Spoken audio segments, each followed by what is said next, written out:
I had made basically 7.5 grand. And now, like last month, there were days where we were making that in cash collected, which is just stupid when I think about it.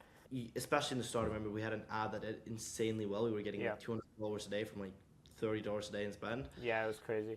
What made you want to work with me, or like what was it that you identified that made you think, okay, these are good people, they know what they're doing, they're the right person to go to? So I think for me, it's just you guys having the proof to back it up. And the cool thing with you guys, with the point that you got right now, is I truly think anyone watching this right now probably has a competitor in your program, and they could be using that information for their advantage as well, you know? So why waste it, you know? But this is exactly the train of thought I had when we were on our first ever call back in July. And I remember you said, so are we moving forward? And then obviously, like any normal person, I was just like, well, I'm going to have to think about this. I'm not just going to pay this guy on this call. And then I have this thought come to mind where I was like, I'm going to go and think about it and then expect this guy to help me build a business where people just pay me on the first call. That doesn't make any sense. You can't behave a certain way and then expect everyone else to behave the exact opposite with you. And so I remember I was just like, I told you I was on holiday with all my friends in the south of Portugal. And so some of them were like sitting there on the couch and everything. And I was just like, yeah, okay, let's do it. I'll pay. And I was kind of nervous, but at the same time, I was like, this is how you have to behave if you do want to grow a business. You can't be the type of guy who's going to like go out and think about it when you know that's bullshit. If you know it's the right thing for you, you just do it. And I think every single person who is thinking of doing anything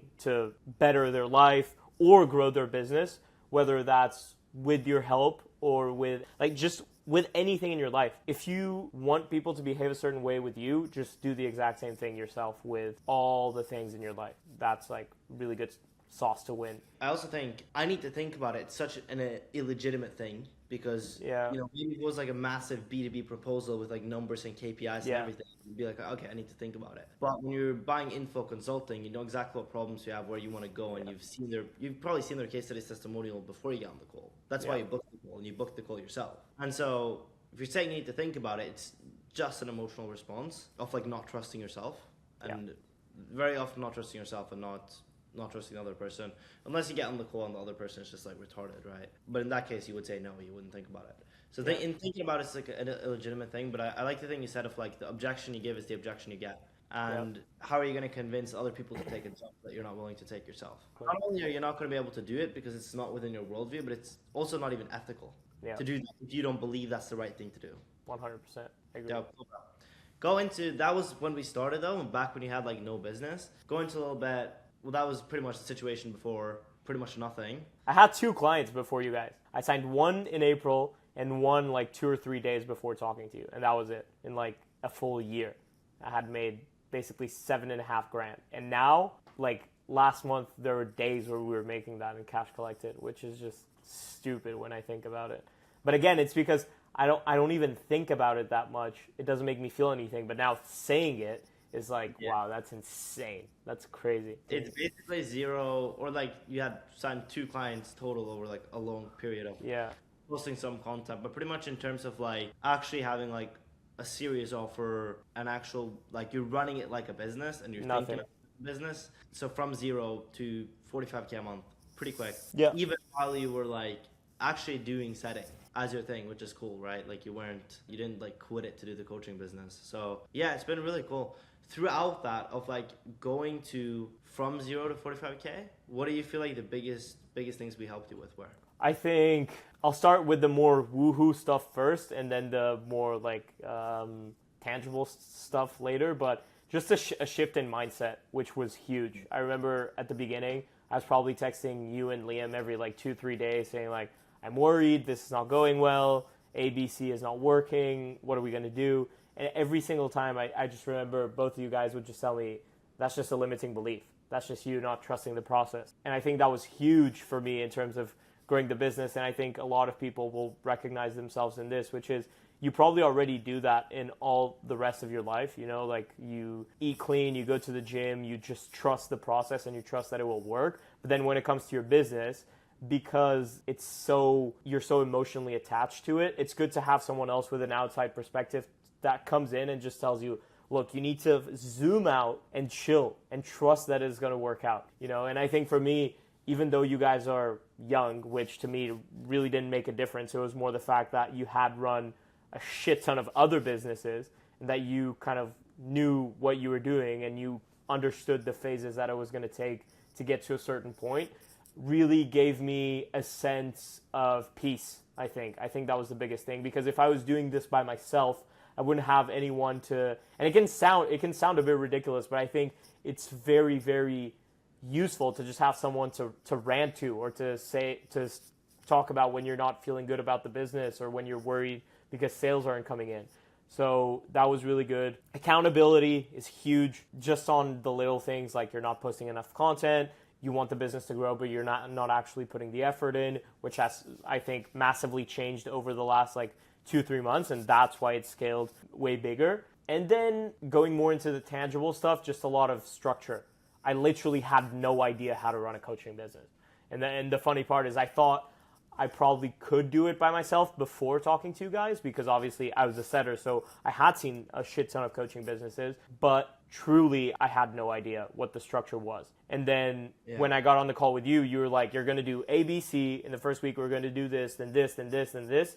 And it clicked, you know? And then even just being able to get help with everything and anything, you know, like fucking Facebook ad account breaking, text Liam, in 3 hours it's solved. You know, I even remember one time when Liam wasn't available, I tried having a VA from India solve it or whatever, and it was like $100 for fucking 10 hours of work or whatever, and Liam was just so quick with all that shit. Every time I have a problem, I just text Liam and it gets solved right away. So that was really important. And also, more on the mindset stuff, just having someone call me out on my bullshit. I think you and Liam did that a lot, which is just a huge game changer, because I'm a big overthinker. And so having people tell me when I'm being ridiculous or I'm not talking the right way to my employees. I remember at the beginning with the first setter, I was being kind of mean and cold, and you guys made me realize that wasn't the way to run a team. And now we have a team of basically, without counting you and Liam, we're basically 4 people. Well, no, we're 5 people, me plus 4. And I know for a fact that everyone loves working at this company. You know, everyone's fucking loving it. Yeah, I just learned a lot from you guys on how to actually run the business, from how to treat my employees, how to build the right systems, how to fulfill my clients better. And yeah, those are the main things I'd say. There might be something I'm forgetting. If there's something you have in mind, I can then I think what you say about mindset is big, because also the another thing to that is at every level there's a new devil. So you kind of think you've maybe overcame it when you start making some money online, or you've scaled your business to a certain amount. But then people have so many fears even then. They might have fear of hiring a closer, and then letting go after them closing. They might have fear of scaling their ads enough. Yeah. They might have fear of, just a bunch of fucking bullshit still. You're emotionally attached, and when you're viewing it from such a perspective like this, you're very close up to it. Yeah. You can't see it as logically as someone who's viewing it from a third party perspective. So even I have people that correct me, hold me accountable, etc. So I massively agree on that. In terms of the tangible parts of it that you mentioned, if we go a little bit more into that. So we did 45K. What were the things in the business that allowed us to do those numbers? What were the things that we placed in the business that allowed you to do that and go from 0 to 45K? Ads, big time. Mm-hmm. Ads, we implemented a better content strategy. How much was total ad spend? Less than $2,500. Yeah. Less than $2,500, which is kind of crazy when you think about it. And I think the hardest part is what's that in ROAS? If I just try to think. 20x basically. Yeah, it's pretty good. Yeah, it's not bad. It's not bad. I was talking to my mentor the other day, and he said if you're over a 5x ROAS, you're killing it in coaching. And I was like, yeah, I think I'm a little bit above that. So a little bit above, yeah. Yeah. So ads big time. And then I know this doesn't maybe really affect the revenue in and of itself, but for me it was a big relief, and a big thing I really wanted to work on is Liam helped me massively with building the course, which made the fulfillment way better. I'm trying to think of other things that really helped. It was ads mainly, content creation. Liam helped me implement as well. I remember you guys helped me implement like team meetings, which was huge, and it made a big difference. And just having you guys like hop on those daily or a lot of days made a big difference as well to give some structure. You guys helped me implement the setter, which is huge. And yeah, that's been a game changer. Then when we implemented the closer, I remember we also got a lot of help from you, and every time we have questions about closing, we can go to you, which is huge, and it makes a really, really big difference within the business. So I'd say those were the main things. Is there something else you have in mind? I mean, not really. I mean, you touched on most of it, of like offer and content, ads, like communication between team, obviously like communication between setter and closer, having a meeting with the entire team, making sure you're behind everything, and like from there kind of being able to like every single day align on things and be connected. Basically, like be connected as one, move in the same direction. I think one cool thing as well is with you, we did what like a lot of like, especially like setting sales coaches have started doing now, but we were kind of the first one, like some of the first ones to start doing this in like the sales space, is like the positioning of how we focused on only towards the end have we started like selling not behind closed doors. Right. Like we're actually like, hey, this like inside my mentorship. But in the start, it was all behind closed doors.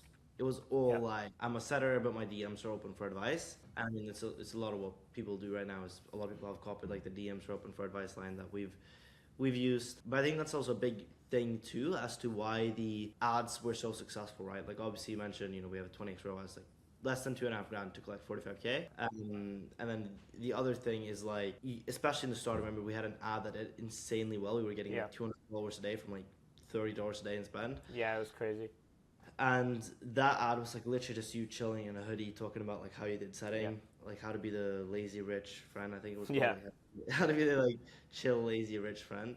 But even now, that's something that hasn't changed. All the new ads, or for the most part, they don't look like ads. And that's why people actually follow. That's why people want to talk to us, because they're like, they DM me and they're just interested in getting advice. Oh, how do you do it? How can I start as well? They're not like seeing someone telling them to buy their coaching or buy their course. Like this new ad that we dropped that is doing so well, which is about Joe. And it's like, is it possible for a 19-year-old dropout to buy a one-ticket flight to Thailand and make $5K a month online? And then we just go through his story. But it doesn't seem like an ad. It seems just like a cool storytelling video on Instagram. And I think that's why it's doing so well. And I think that kind of strategy it's just the small things that they seem obvious to me now, but without you guys, I would have never realized them. And so I would be stuck in the same place. And even I think it's important to say as well, because most people want to pretend that everything is just like sunshines and rainbows. But the truth is like we started and things were going well. And then in September, my ad account got fucked and I was about to give up. I remember in September, we were like about to make no money and I really wanted to give up. And you guys said, you can't. Not now, not after everything we've done. We've built everything. Now is not the time to stop pushing. And thank God we didn't, because then last month we did what we did, and I think a lot of people want to pretend that they get like, I don't know, most client results you film, probably people are telling that everything was like easy and it was a kind of like calm road, but it never is. But the truth is, business never is a calm road. So you might as well, and you better have good people around you to help you when it gets tough so that you can keep pushing forward and you don't stop. Because if I had given up at that time, then now I would be nowhere near where I am today. And that would have been just such a waste when I think about it, Literally, but think about how many people that quit at that point. Most of them probably would have, but because most people don't have you and Liam, like... What is it when you say, like, having good people around you? Like, what, when you, like, decided to get someone to work with, or, like, on this, what made you want to work with me? Or, like, what was it that you identified that made you think, okay, these are good people, they know what they're doing, they're the right person to go to? For me, I told you this on the first call. It was just the fact that you literally helped scale someone who was basically straight up competition. And it's good. The competition is great. There's enough money in the market for everyone to make money. The truth is, any business owner watching this right now, this interview right now, you've probably scaled one of their competitors. So if they're not working with you, they're just getting behind when they could be using the exact same strategies and scaling to the same level that their competitors are. So why would you not do it? And I think that's the biggest thing. Like, all these growth operators haven't worked with anyone. They don't know how to scale offers. They don't have the proof to back it up. So drop clipping. They were exactly. Like, yeah, after, working with Nathan Nazareth and Braz, and it's yeah, exactly. You made like 50 clips for each of them. yeah, So I think for me, it's just you guys having the proof to back it up. And the cool thing with you guys, with the point that you got right now, is I truly think anyone watching this right now probably has a competitor in your program, and they could be using that information for their advantage as well. So why waste it?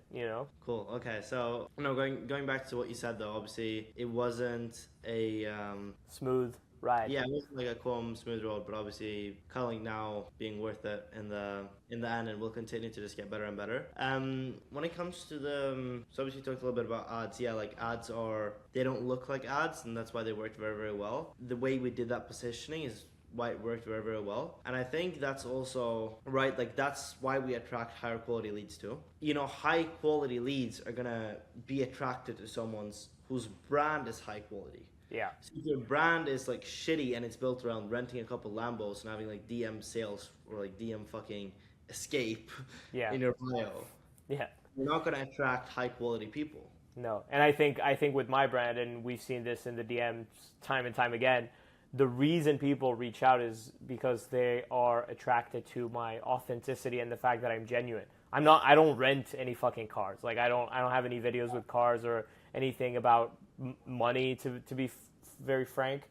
I'm not showing off any materialistic stuff. I'm just showing a lifestyle of freedom and being able to travel and do whatever you want, and then just truly being genuine and talking about struggles and real life, and people fucking love it, And I think most of the guys I've seen work with you kind of have that same perspective, and that's why they're winning, because people want to work with authentic people, I mean, lifestyle marketing as a whole is very dead. Right. You're not going to get far with it when there's TJR bought a $3.5 million car. Yeah, you're not going to beat that, are you? You're not going to compete in that lane. You're going to get crushed. So, the point was, how do we attract high quality people, and how do I build a high quality brand to do that? Because that's how you determine lead quality. And most people, they get shit leads because the quality of their brand is so weak. The positioning of who they are and who they come across online is so weak. And you can see it when you look at their content, but they don't realize. Yeah, and that's why they are getting so much views, but they're not making money. Yeah, but even dude, if you look at the second, or it's probably beat. I think it might have beat it now. My most viewed YouTube video ever was basically all scripted by you guys. It was my VSL, which is literally the cheapest to film. It was just me, my laptop, and a Google Doc, all scripted by you guys, and it's my most viewed YouTube video ever. And people constantly send it to me and tell me this was so good, this is so authentic, genuine, high, the quality isn't even great, but it's just the whole premise behind it and the way it was kind of scripted and built is just fucking amazing. And even the new VSL that I just filmed, all scripted by you guys, again, is fucking crushing, and people are loving it. We send it to everyone before the sales call, and they get so fucking hyped. And again, it's the type of thing I could never script that shit myself, But you guys have kind of figured the game out, and so I don't see why you wouldn't pay someone who's figured this shit out instead of trying to figure it out yourself. You're at the end of the day, you're paying for speed. I could probably be making this money by myself, but it would have taken me 4 years instead of 4 months, just to figure it all out, make all the mistakes. I would have probably given up 3 or 4 times in the meantime. So why not just pay the money, invest in yourself, take the time to do it with someone who's done it already?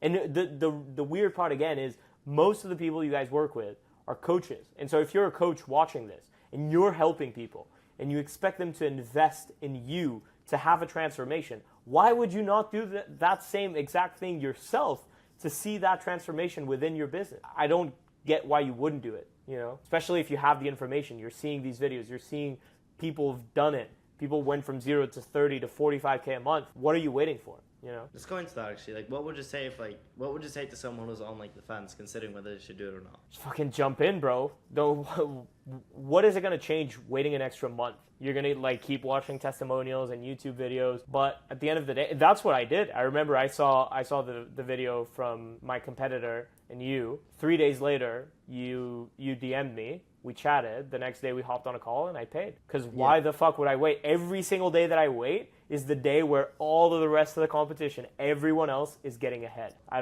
don't think it's worth waiting. You get fucking started. Do your research for like 1 or 2 days if you want to, and then hop on a call and get started. Because again, every single day that you wait is a day where someone else is getting ahead of you, making the money and collecting cash from people that should probably be paying you. Wise words, bro. Good stuff.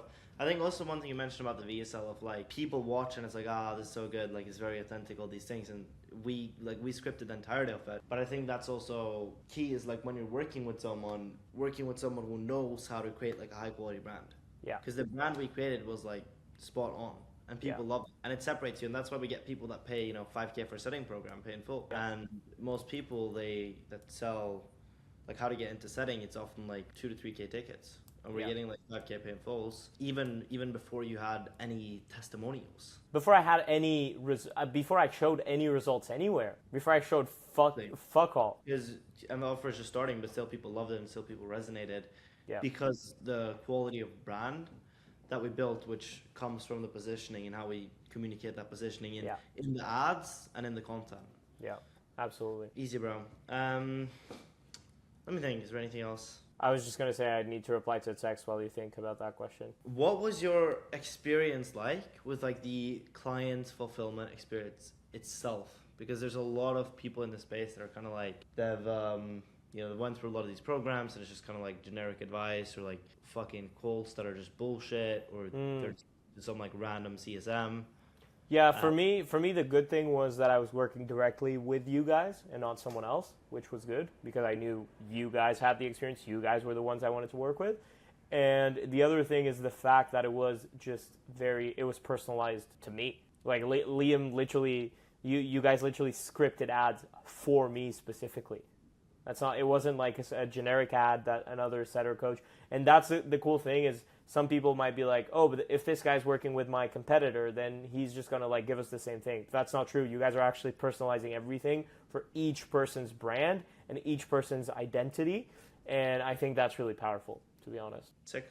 That's all from my end, unless you have anything you want to add. I could just add that if you're a coach and if you're trying to make more money than what you make right now, investing in working with Siggy and Liam is the highest leverage thing you can do right now. Easy. Simple enough.